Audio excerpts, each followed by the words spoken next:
শিক্ষক এবং শিক্ষাকর্মীদের ডিএর নথি পৌঁছালো নবান্নে। রাজ্যের সরকারি সাহায্যপ্রাপ্ত শিক্ষা প্রতিষ্ঠানগুলির শিক্ষক এবং শিক্ষাকর্মীদের বকেয়া মহার্ঘ ভাতা অর্থাৎ ডিএর কাজ আরও এক ধাপ এগুলো। শিক্ষকদের বকেয়া সংক্রান্ত নথি নবান্নে পৌঁছেছে বলে সূত্রের খবর।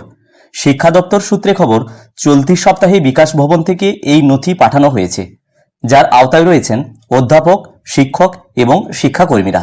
স্কুল শিক্ষা দপ্তর এবং উচ্চ শিক্ষা দপ্তরের তরফে আলাদা আলাদাভাবে বকেয়া ডিএর হিসেব শুরু করা হয়েছিল।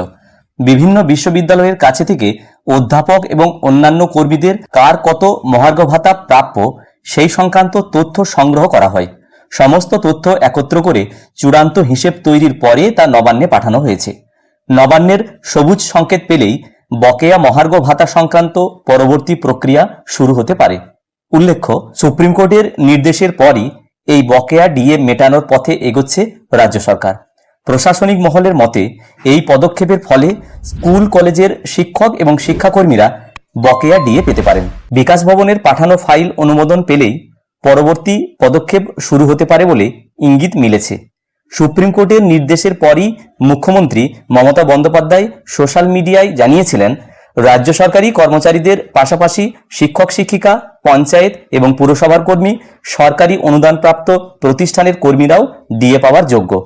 সরকারি কর্মীরা বকেয়া ডিএ পেয়ে গেলেও বাকিরা কিন্তু পাননি, কারণ তাদের নথি এখনো পর্যন্ত তৈরি হয়নি। সম্প্রতি নবান্নে অর্থ দপ্তরের সঙ্গে একাধিক সরকারি দপ্তরের বৈঠকের পরেই জটিলতা কাটে। প্রতিবেদনটি 18 এপ্রিল এই সময় পত্রিকায় পরিবেশিত হয়েছে। আমি এই ভিডিওর মাধ্যমে হুবহু শেয়ার করার চেষ্টা করলাম মাত্র। ভিডিওটি প্রত্যেককে দেখার জন্য ধন্যবাদ। প্রত্যেকে ভালো থাকুন, সুস্থ থাকুন।